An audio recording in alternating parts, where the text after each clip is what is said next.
El siguiente programa es familiar. Puede contener escenas de violencia moderada. No contiene escenas de sexo. Para mayor comprensión de los menores de edad, debe ser visto en compañía de un adulto responsable.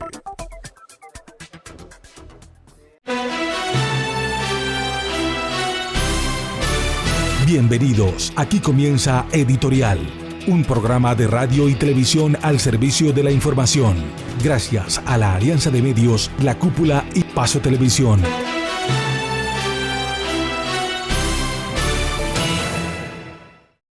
Televidentes de Paso Televisión, seguidores de nuestras redes sociales, radioescuchas de la emisora La Cúpula, bienvenidos una vez más a Editorial.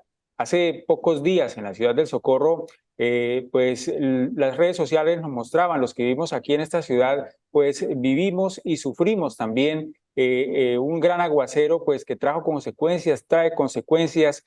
La lluvia en la ciudad del Socorro particularmente, pues nos ha traído grandes problemas en varias vías de la ciudad. Recordemos el caso de la calle 19, cuando fuimos noticia a nivel nacional por la gran crecida que hubo allí en lo que nosotros conocíamos como la quebrada de la Jaboncilla. Para hablar de este tema, de los antecedentes que tenemos aquí en la ciudad del Socorro, de qué podemos hacer, pues hoy hemos contactado con un ingeniero ambiental experto en este tema, conocido de nosotros aquí, él trabajó con nosotros aquí en Paso Televisión, egresado de la Universidad Libre y quien se encuentra hoy en México. A él lo saludamos a esta hora. Miguel, bienvenido a Paso Televisión, bienvenido a Editorial. Jorge, muchas gracias por la invitación. Espero que sea, digamos, un programa bastante provechoso para la comunidad socorrana. Bueno, Miguel, antes de iniciar con el programa, cuéntenos qué está haciendo en México. Bueno, José, en México yo en el año 2018 recibí la oportunidad de obtener una beca de una maestría en estudios y gestión ambiental en la Universidad Autónoma de Ciudad Juárez. La acepté, me vine aquí a México desde el 2018, terminé la maestría en el año 2020. Dentro del lapso que estuve haciendo la maestría, tuve la oportunidad de participar en algunos proyectos aparte que estuvieron relacionados con precisamente eventos extremos de lluvia que suceden en Ciudad Juárez. Y después de terminar la maestría, empecé a trabajar en la Junta Municipal de Agua y Saneamiento de Nuevo Casas Grandes. Ahí trabajé por 2 años y actualmente desde mediados del año pasado empecé a estudiar el doctorado en Ciencias del Agua aquí en la Universidad de las Américas, Puebla. Bueno, Miguel, ¿y qué tal? Pues digamos que hablando un poco de las diferencias que existen entre México y Colombia, ¿hay alguna? ¿Cómo ve el tema allá en cómo vivimos nosotros y cómo se vive allá? Pues la verdad sí hay ciertas diferencias, sobre todo en esta parte de académica.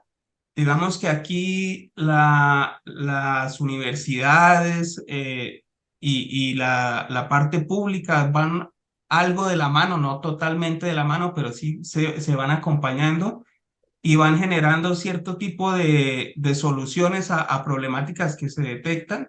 De hecho, un resultado muy bonito que me parece fue en el que tuve la oportunidad de trabajar en Juárez durante la maestría, que era un problema que tenían ellos de que la ciudad, a pesar de ser una zona desértica, cuando llueve y llueve con bastante intensidad, se generan bastantes problemas, incluso se pierden hasta vidas y varios daños económicos, pérdidas económicas. Entonces, con apoyo de la universidad y los fondos de la parte pública, se hizo un estudio en el que se obtuvieron varias alternativas en las que se empezaron ya incluso a trabajar en la ciudad con una inversión bastante alta por parte del gobierno, tanto estatal como municipal, y que muestran cómo es ese beneficio que se obtiene precisamente cuando se trabaja la parte académica en conjunto con la parte pública.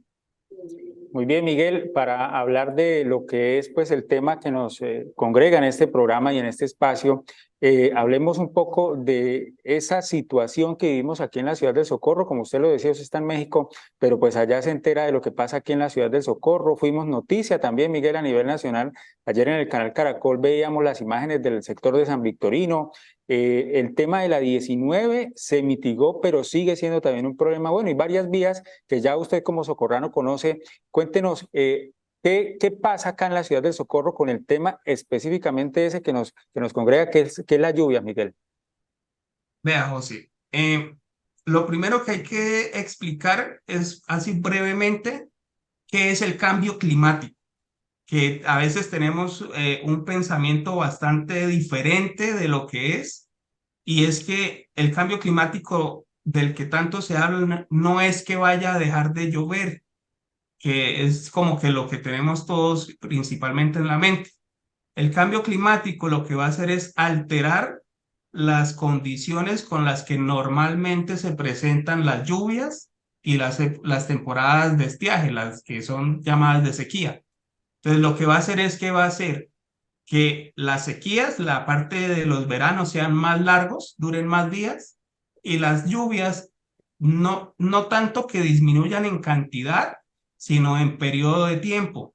Y al hacer esto, lo que va a hacer es aumentar la intensidad de lluvia con la que cae. Entonces, un ejemplo básico es, si yo tengo un vaso de agua, digamos que esa es toda la lluvia que cae en un año en el Socorro, y la voy distribuyendo de a poquito, voy vaciando el vaso en los diferentes meses de lluvia.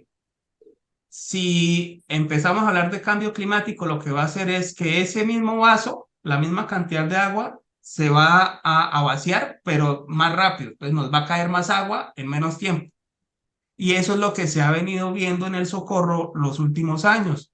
Si usted recuerda, por ejemplo, en el año 2009, al menos desde que yo tengo memoria, ha sido la primer y quizás la única víctima mortal que ha tenido el Socorro por algún evento relacionado a las lluvias.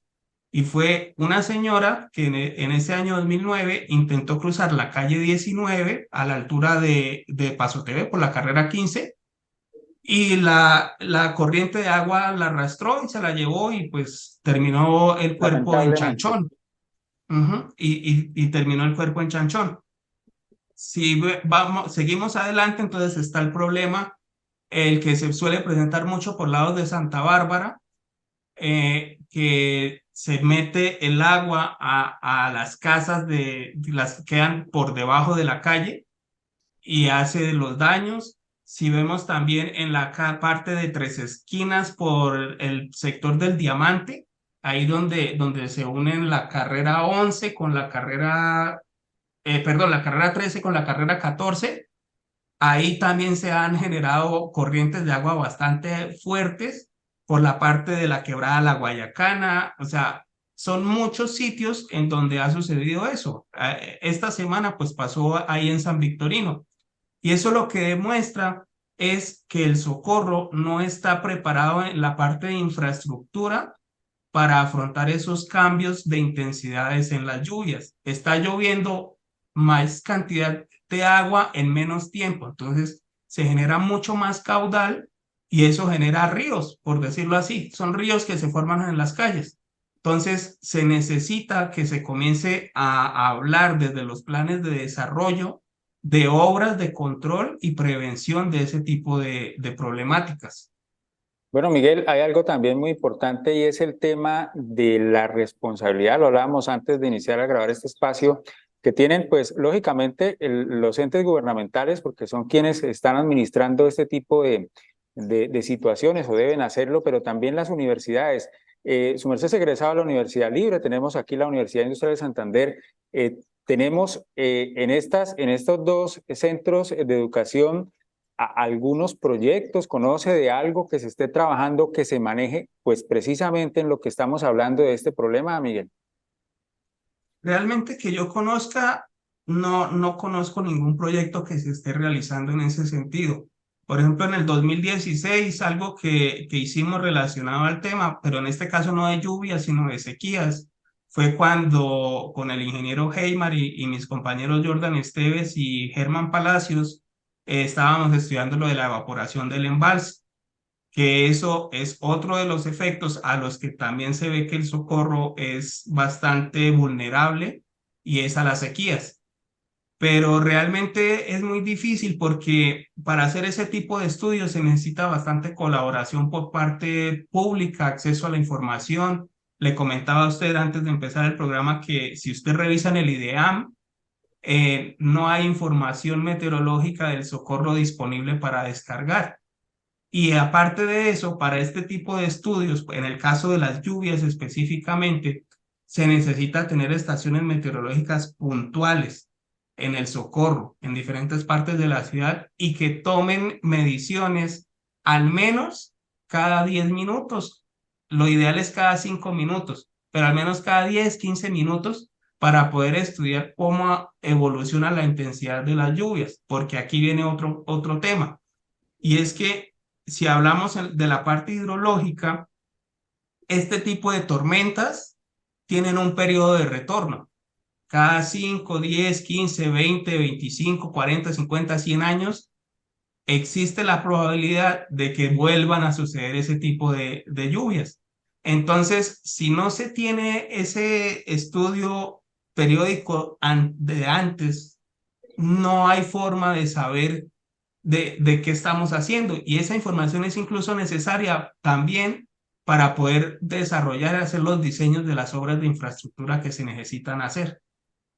Miguel, eso quiere decir lo que nos explicaba acerca del cambio climático, ya hablamos de la lluvia, el ejemplo que usted ponía sobre el vaso de agua. Es posible en este momento, pues hablando sin datos, lógicamente, que esté lloviendo sí más que hace 10 años aquí en el Socorro, o por lo menos en esa explicación que usted nos entregaba, Miguel? La cantidad no le podría decir, porque no hay datos. O sea, es muy difícil conseguir. De pronto en el IDEAM se tiene información de quién sabe hace cuánto, al menos hasta el año 2000, del año 2000 al año 2022, que he estado buscando información, no hay información disponible. Entonces, no hay cómo comparar, porque a la hora que nosotros hablamos de clima, nosotros necesitamos, lo ideal son 30 años de información, pero al menos con 20 ya más o menos podemos tener una idea. Entonces, esa falta de información nos hace, en la parte, digámosle, científica, nos hace carecer de un criterio para decir si está lloviendo más o si está lloviendo menos. Si lo veo de una forma ya más, digamos, personal, más cualitativa, por lo que conozco durante el tiempo que trabajé en Paso TV precisamente y por lo que me he podido dar cuenta, sí se ve que ha ido en aumento, al menos la intensidad de las lluvias. Y eso se suma también a que la ciudad de una u otra forma ha venido pavimentando más calles y esa lluvia que caía antes y era, digamos que se infiltraba en el suelo, ahora no tiene el acceso al suelo, entonces como está todo pavimentado, corre como si fuera un río. Entiendo, Miguel. Hay un tema ahí con el tema de los datos. La pregunta mía es, ¿quién es el responsable de eso? ¿Es directamente el IDEAN o también aquí en la ciudad de Socorro podríamos nosotros tener nuestros propios datos? El IDEAM, pues por obligación debe tener información climática. No sé, pues desconozco cómo es el procedimiento para tener ese tipo de acercamiento a ellos para poder solicitar. Yo me acuerdo que cuando estaba con lo del embalse, una de las cosas que necesitábamos era empezar a medir datos de caudales y precipitaciones. Yo me comuniqué por un comunicado escrito con la CAS y ellos me dijeron que era directamente con el IDEAM. Le escribí al IDEAM, pero nunca me respondieron. Eh, Obviamente se puede tener por parte local, empezar a instalar estaciones meteorológicas. En la Universidad Libre hay una, pero esa estación no alcanza, digamos que a tomar toda la información necesaria para cubrir al Socorro. Se necesita en diferentes lugares. Creo que en el SENA, en el 2018, se instaló una más o menos, pero no estoy seguro, no tengo acercamiento con el SENA como para decir si está funcionando o no. Pero sí sería bueno, sobre todo ahorita que el Socorro está creciendo, empezar a pensar ya sea en apoyo entre universidades, SENA y municipio, o incluso los mismos privados, las organizaciones privadas, empezar a hacer como una red de monitoreo meteorológico para que si no tenemos información de los últimos 30 años, al menos que empecemos a tomarla de los futuros 30 años. para pensar precisamente en eso, en que las nuevas generaciones, cuando se les agraven los problemas, esperemos que no, pero la tendencia muestra que sí, tengan al menos la información para trabajar. Hablábamos ya de lo que es el tema del cambio climático. Con ese ejemplo que usted ponía del vaso, pues muchos entendimos muy bien pues de qué se trata, pero su merced conoce la zona, somos agrícolas. ¿Cómo nos puede afectar a futuro este tema, Miguel? Vea, José, lo primero, lo de las lluvias, o sea, van a tener que cambiarse, digamos, que los periodos de siembra y de riego, o sea, sí, o se va a tener que empezar a almacenar más agua para el riego en esos periodos de sequía. En la parte sabemos que el Socorro es agricultura y ganadería, sus principales fuentes económicas. Entonces, en la parte de la ganadería, se tendría que almacenar muchísima agua para poderle dar el agua a los animales. Y aparte de eso, también ver cómo se asegura el alimento para esos periodos de sequía largos. En el caso de los cultivos también, uno de los efectos que se prevé en la parte del cambio climático es un cambio en en la altitud a la que crecerían ciertos cultivos.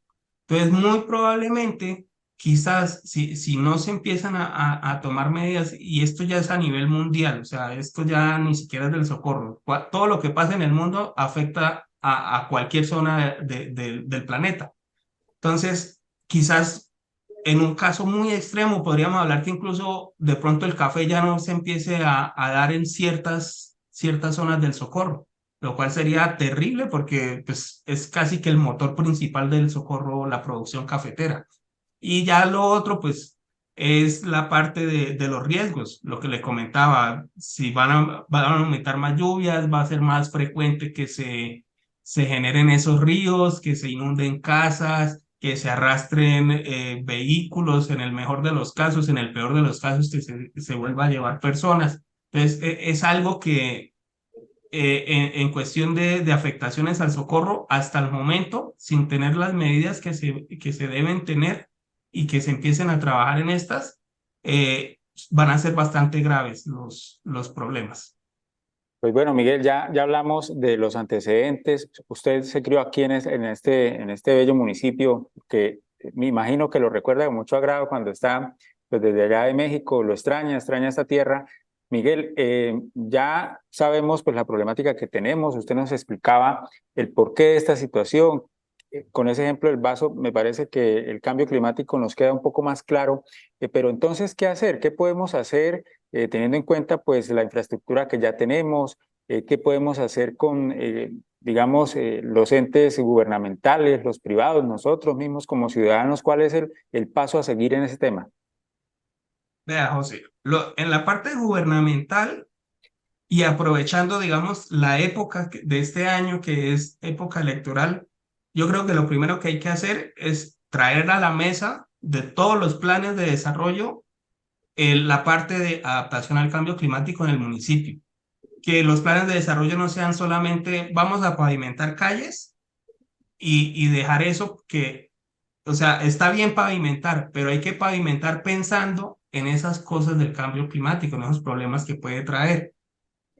También pensar en la parte de las sequías, porque ahorita pues por lo que está el tema de las lluvias, pero las sequías también van a ser más fuertes y ya hemos visto en el Socorro que somos bastante sensibles a la parte de las sequías. Ahorita tenemos el acueducto de las 5000 que digamos que solventó un poco el problema, pero hay que pensar cuando ya se llegue a la capacidad máxima del acueducto de las 5000, ¿de dónde más vamos a sacar agua? Entonces hay que empezar a planear ese tipo de cosas, dejar de ser reactivos y ser un poco más preventivos. Hay que buscar la forma de empezar a medir. Sin mediciones no se puede hacer mucho. Entonces, tratar de instalar por convenios, hablar con el IDEAM para ver, oiga, ¿qué pasó por qué no tenemos información? Empezar a moverse toda esa parte para que precisamente con apoyo de las universidades, del SENA, de incluso personas que conocen del tema y que pueden aportar, se empiecen a trabajar mesas en las que se estudian ese tipo de problemas. En la parte de nosotros como personas, como ciudadanos, digamos que para la parte de las sequías, o sea, hacer más eficiente nuestro consumo de agua. Yo me he dado cuenta que en el Socorro todavía se desperdicia muchísima agua y como que con esto de las 5.000 se relajó mucho más la problemática, entonces como que no nos da, pero hasta cuando ya tenemos el problema encima de que no, que toca hacer racionamientos y todo eso, ahí es cuando empezamos a ver el problema. Entonces, si nosotros podemos mejorar nuestros comportamientos de consumo, en el caso de las lluvias, sería, por ejemplo, el manejo de las basuras. Es algo que siempre pasa, que las pocas alcantarillas que hay en la ciudad se terminan tapadas porque arrastran basura y tapan y pasa lo que pasó, por ejemplo, en la calle 19 cuando se destruyó la calle, que parte del problema fue porque las basuras ayudaron a que el agua dejara de trabajar de un flujo libre a un flujo a presión y se quebrara la calle. Entonces, al menos ese tipo de cosas podemos estar aportando de una pequeña forma a mitigar un poco ese tipo de problemas. Quisiéramos pues contar con su apoyo de conocimientos pues más adelante en todos estos temas. Miguel, se viene también aquí en Colombia, en el mundo, el fenómeno del Niño. Estamos viendo lluvias, pero ya se anunció el fenómeno del Niño, eso también nos puede traer consecuencias, ¿no? Claro que sí. Y es algo que hay que saber diferenciar un poco. Cuando hablamos de fenómeno del Niño, son efectos que se generan de forma natural. O sea, es algo que pasa en el Pacífico con una corriente de aire que son los vientos alisios y un efecto que genera un cambio en la termoclina del Océano Pacífico que mueven una masa de agua caliente ya sea hacia las costas del Perú o hacia las costas australianas. Entonces, dependiendo de en dónde esté, nos afecta en Colombia de una u otra forma. En este caso, lo que se espera es que disminuyan las precipitaciones, no en cantidad, pero sí en días. Entonces, nos va a traer, en el Socorro ya somos expertos en ese tema de las sequías. Hace 7 años, precisamente cuando estábamos con lo del embalse, estábamos en fenómeno del Niño y es algo que se presenta de forma natural y periódica. De hecho, se estima que es entre 2 y 7 años el periodo entre el fenómeno del Niño. Entonces, ahorita es preocupante que comience porque en el Socorro hay 2 temporadas de lluvia al año, que es la que comienza más o menos a finales de marzo, inicios de abril y que termina como a inicios de junio, y la otra que comienza como a finales de agosto y termina a mediados de noviembre. Entonces, si inicia en esta época y se extiende, más o menos dicen que entre 6 y 9 meses puede extenderse, estamos hablando que el periodo en el que los embalses empiezan a captar el agua para almacenarse para los primeros meses del 2024, probablemente sea menor la cantidad de agua que vayan a poder capturar los embalses. Y tenemos las 5.000, pero lo mismo, si deja de llover, no solamente van a ser los embalses los que van a dejar de recibir agua, sino que el caudal de la quebrada va a disminuir. Entonces, es necesario ahorita en el Socorro empezar a ahorrar agua, así fuertemente, como si ya estuviéramos en la sequía, para poder empezar a almacenar esa poca agua que estamos ahorrando y guardarla para las épocas de fuertes de inicios del otro año. Pues muy bien, Miguel, se nos está acabando el tiempo. Gracias por su tiempo, por su explicación. Felicitaciones, Miguel. Usted es un amigo aquí de Paso Televisión, amigo de la casa, amigo de casi todos aquí en Paso Televisión. Pues no, las personas que han ingresado aquí a Paso Televisión pues no lo conocen, pero los antiguos pues lo estimamos. Nos sentimos muy orgullosos de usted, de lo que está haciendo y de sus estudios. Miguel, cuéntenos acerca de una participación que hubo en la Cátedra UNESCO. ¿Qué es y cómo fue la participación?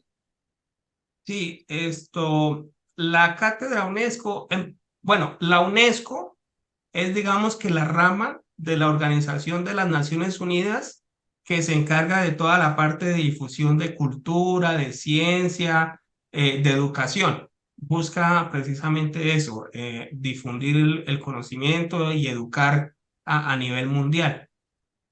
Diferentes tipos de entidades académicas establecen, digamos que, grupos de investigadores que generan algún tipo de investigación, que generan material que ayude a promover ese tipo de conocimiento en diferentes áreas de la ciencia. Entonces, a eso se le conocen como las cátedras UNESCO, porque tienen el aval de la UNESCO para generar ese tipo de conocimiento. Entonces, pues cuando entré al doctorado, pues se me ingresó a la cátedra UNESCO en riesgos hidrometeorológicos. Yo ahorita hago parte del capítulo estudiantil de esa cátedra y nuestro trabajo como tal es empezar a aportar en ese tipo de generación de conocimiento. Entonces, precisamente como tiene que ver con los riesgos hidrometeorológicos y es algo en lo que me he venido, digamos que especializando un poco con la maestría, con el doctorado, con los trabajos que he hecho. Entonces, qué mejor que empezar hablando del municipio del Socorro y ese ejemplo tan claro que tuve en el que pude trabajar cuando trabajamos en el embalse. Entonces, en ese escrito que lo pueden encontrar en internet, hablo sobre lo que pasó en el 2016 con el embalse y presento lo que viene siendo el balance hídrico como una herramienta que se necesita para poder hacer una mejor administración del agua de ese tipo de embalses. No estoy diciendo que solamente sea en el Socorro, sino que el Socorro es un ejemplo y lo que pasó en el 2016 es un ejemplo de lo que puede preverse un poco pues, con el balance hídrico. Y para eso lo que se necesita es empezar a hacer medición. Entonces ahí es donde presento esa problemática del Socorro y presento no una solución, pero sí una herramienta que puede ayudar a prevenir ese tipo de problemática. Bueno, pues Miguel, muchas gracias por habernos regalado estos minutos, gracias por su apreciación, por su amor también por esta ciudad del Socorro. ¿Algún mensaje final para los socorranos? Pues José, primero agradecerles a ustedes por la invitación y por poder hacer posible este programa. Para los socorranos, tenemos que dejar de pensar que, digamos que el tiempo atmosférico, las lluvias, el calor, el verano, las sequías, son así como cositas a las que nos estamos acostumbrando.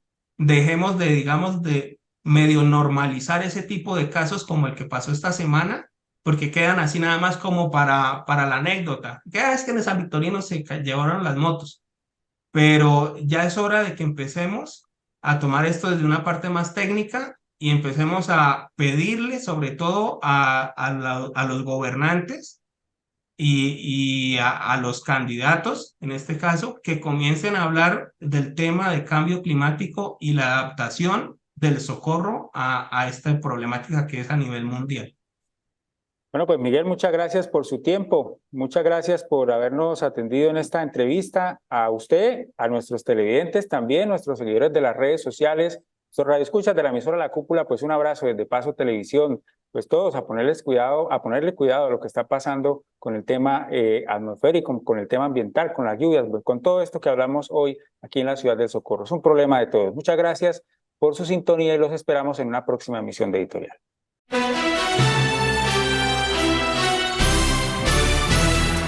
Aquí termina Editorial, un programa de radio y televisión al servicio de la información. Gracias a la Alianza de Medios, La Cúpula y Paso Televisión.